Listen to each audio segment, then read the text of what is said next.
Howdy, welcome back. I'm Steven and this is FWP Reviews. The year of 2022 has been rumbling on and we're almost to the end of April already, which is crazy to think about. Today we're talking about another one of the big hits this year, a movie that I really enjoyed, and that is The Unbearable Weight of Massive Talent.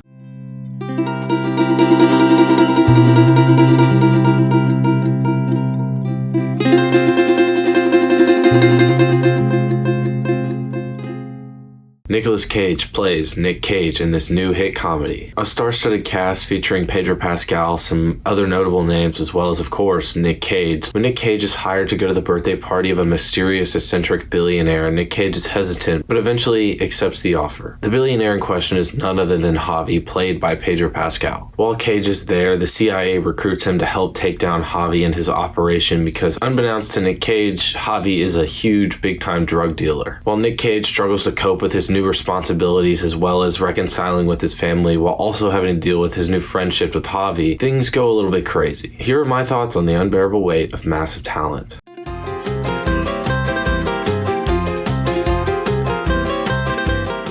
This movie is not a perfect movie and it does have a few flaws, but in a more overarching manner, this movie is brilliant and some of the best comedy I've seen in a very long time. It features a story that's just outlandish enough and just grounded enough to be both enjoyable and extremely compelling simultaneously. The real stars and the best part of this comedy are, of course, the leading duo of Nicolas Cage and Pedro Pascal. They both bring a certain comedic type of excellence to their role that is unseen in recent history, even on both fronts. Nicolas Cage is of course front and center. He plays himself in this buddy comedy movie. It was a big risk for Nicolas Cage to play himself, and he even himself admitted that in a couple of interviews. It could be goofy or just weird, but this movie has a lot of work to do to make that work, and it puts in the work. Also helping the work put in by the movie is the fact that Nick Cage is almost perfect for this type of role. Nick Cage is an extremely versatile talent that has a wide variety of movies, but he's always had a sort of comedic excellence to him, and he has a distinct ability to lean into the most bizarre characters I can imagine. So playing himself is kind of bizarre in its own way, and he leans into that almost perfectly. His rich movie history and intrigue just as an actor in general create the perfect situation and movie for him. It's a lot of fun for longtime fans and a great introduction to some newer fans of Nick Cage. Pedro Pascal is our lead on the other side of the coin, and of course without him this movie also doesn't work very well. While he is the lead, his role is smaller, but his contributions to the movie are just as important in a way. Pedro Pascal almost perfectly nails this eccentric side of this weird, mysterious drug lord billionaire that he is playing. It isn't lavish in the traditional ways. Of course, there are flashes of his richness, of course, his giant house and his really cool car, but it's done in a more nuanced and different way where we just sort of see Pedro Pascal exude this confidence that has become kind of synonymous with this sort of eccentric billionaire. And the way he is able to play that is so fascinating, and he does it so well, and it's invigorating to watch. He also plays the Nick Cage fan side of this character really well as well. He sort of captures some of the sentiments that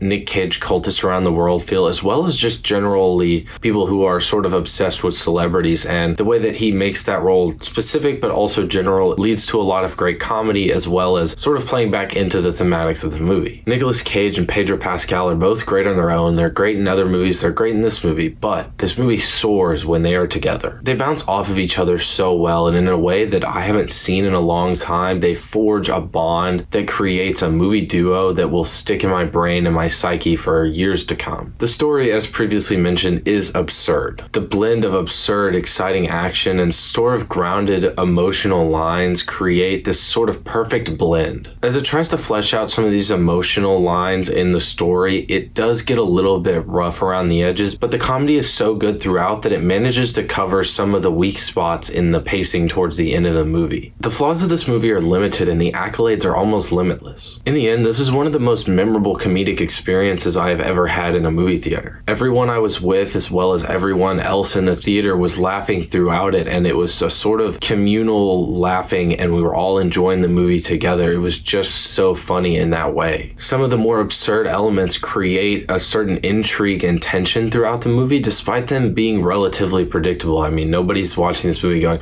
I wonder what's going to happen. But there are some twists and turns, but it's not a big part of the movie. It's just tense as well as hilarious. Even when you are tense, you can't help but smile and laugh at the comedic and humorous parts of the situations. The movie combines a lot of things well, and one of those is nuanced and overt humor. There's a lot of nuanced, subtle things in this movie that are like, oh, that's really funny. And there's also a lot of overt jokes that are just so well written you have to laugh. Moments that weren't as well written as some others were able to be delivered and enjoyed because Nicolas Cage and Pedro Pascal are just so goddamn good. This is a movie everyone needs to see, and I'm really excited to hear everybody's thoughts about this movie as more people start to see it. With that, let's wrap this video up. The Unbearable Weight of Massive Talent is the best comedy of the year so far, and everyone needs to see it. The next few weeks of this year have some really exciting movies coming out, and it's a great time to be a movie fan, so I've got some exciting reviews planned, so continue to look out for that. Until next time though, follow my Instagram at FWPReviews100 for daily written reviews about the newest movies. And with that, this is FWP Reviews signing off. Thank you guys so much for watching, and I'll catch you all in the next one.